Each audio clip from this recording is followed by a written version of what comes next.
Hey guys, welcome back to the channel. In this tech tutorial video we're going to break down for you how you can make a video black and white in the VLC media player.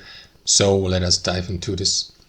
So open up the video clip in the VLC media player and next click into the Tools tab at the top and choose Effects and Filters from that menu below.